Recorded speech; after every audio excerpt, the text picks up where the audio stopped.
తమిళ చూశారు కదా, కళ్యాణ్ మీద కుక్కలాగా మొరుగుతున్న సూర్యుడు. వీడిని ఏ అండమాన్ నికోబార్ రాయ్ ఐలాండ్స్ నుంచి తీసుకొచ్చారు నాకు అర్థం కావడం లేదు. వీడి యాడ్ నుంచి వచ్చాడు నాకు అర్థం కాదు. వీడెవడు అసలు? వీడి బతుకేంటి? వీడి జీవితం ఏంటి? వాడి జీవితాన్ని వాడు చూసుకోవడంలే, వాడి బతుకేందో వాడు చూసుకోవడంలే. కావాలని కళ్యాణ్ మీద కుక్కలా మొరుగుతున్నాడు అనమాట. కొత్త పాయింట్ కూడా తీసుకొచ్చాడు. మన ఇంటర్వ్యూలో చెప్పాడు కదా కళ్యాణ్ పడాల ఏమని, తనూజ గారు నన్ను ఒక ప్రాబ్లం నుంచి సేవ్ చేసిందని చెప్పేసి. వీడంట ఆ ప్రాబ్లం ఏంటో వీడికి తెలుసంట.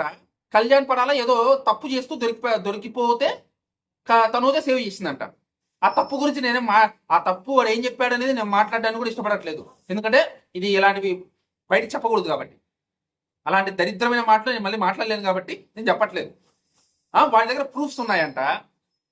వాడు కళ్యాణ్ తప్పు చేశాడు అని చెప్పేసి, కళ్యాణ్ తప్పు చేస్తున్న దొరికిపోతే తనూజ బయట పెట్టిందని చెప్పేసి అంటున్నాడు. వీడిని బాటా చెప్పుతో కొట్టాలా, పారగాన్ చెప్పుతో కొట్టాలా, లేకపోతే ఇంకా ఏమైనా ఉన్నాయి కదా బ్రాండ్స్, ఏ చెప్పు తీసుకుని కొట్టాలో మీరు కొంచెం కింద కామెంట్ అయితే చేసి చెప్పండి నాకు. ఎరా మనిషికి పుట్టావా పశువుకు పుట్టావా నాకు అర్థం కదా. సూర్యుని అడుగుతున్నా, నువ్వు మనిషికి పుట్టావా పశువుకు పుట్టావా? అసలు మనిషి జన్మ ఎత్తావా నువ్వు? నాకు అసలు అర్థం కాదు. నాకు డౌట్ అబ్బా, వీడు మనిషి జన్మ ఎత్తాడా లేకపోతే పొరపాటున మనిషి తోలు కప్పుకున్నాడా? దేవుడు వీడిని పొరపాటున కింద తీసుకొచ్చాడో నాకు అర్థం కావడంలే. మనిషియో లేకపోతే పశువో లేకపోతే వీడు చక్కగాడేమో నాకు అర్థం కాదు. నాకు తెలిసి వీడు చక్కగాడే, కన్ఫర్మ్ వీడు చక్కగాడే. నోరికి అదుపు ఉండాలి. ఈశ్వరుడు నోరిచ్చాడు కదా అని చెప్పేసి అడ్డమైన కూతలన్నీ కూయకూడదు. అర్థమైందా?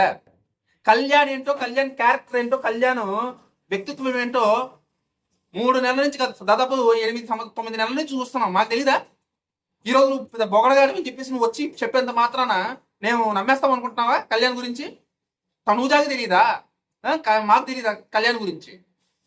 తనూజ ఏ ప్రాబ్లం చేసి సేవ్ చేసిందో ఆ ప్రాబ్లం చెప్పడం ఇష్టం లేక, అప్పుడు మళ్ళీ ఆ ప్రాబ్లం గురించి మాట్లాడడం ఎందుకు లేని ఇష్టం లేక కళ్యాణ్ చెప్పలేదు.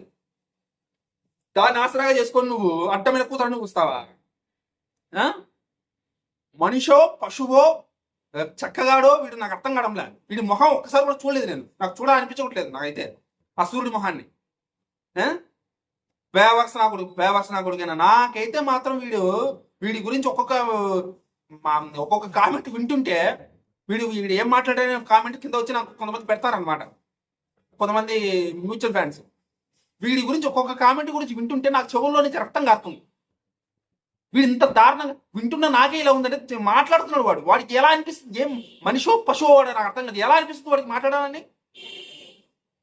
పెద్ద లోఫర్ బొగడగా లెక్క ఉన్నాడు వీడైతే. వీడిని తిట్టాలంటే నాకు బూతులు వచ్చు, కానీ సంస్కారం అడ్డం వస్తుంది. బండ బూతులు, అమ్మ నా బూతులు తిట్టా ఉంది వీడిని. వీడి అమ్మ వీడి తల్లి వీడికి ఎలాగనిందో అర్థం కావడంలే. వీడి తల్లి వీడికి ఎలాగనిందో అర్థం కావడంలే నాకైతే. వీడు ఒక తండ్రికి పుట్టాడా 4 తండ్రులకు పుట్టాడు నాకు అర్థం కాదు. వీళ్ళ అమ్మ వీడిని ఒకరికి కనిందా లేదా అర్థం కాదు నాకైతే. ఒకరికే కనిందా, ఇంకో 4 కనిందా ఈ సూర్యుడిని? వేస్ట్ ముండా కొడుకు. నీ బతుకు ఏం బతుకురా? నీ వెళ్ళి గుడి మెట్టం దగ్గర ముష్టెత్తుకొని బతుకు నాకు కొడక. ఇలాంటి చేసే బదులు, ఇలాంటి వీడియోలు చేసే బదులు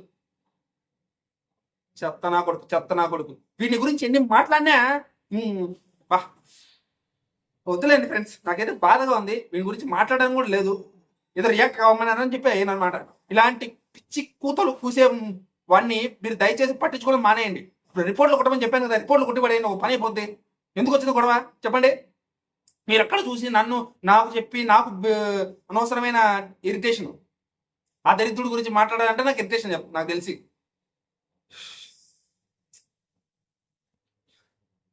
మీరేమనుకుంటారో తెలియదు, కామెంట్ చేసి చెప్పండి. నాకు ఇంకా మాట్లాడే మూడు లేదు ఈ దరిద్రుడి గురించి.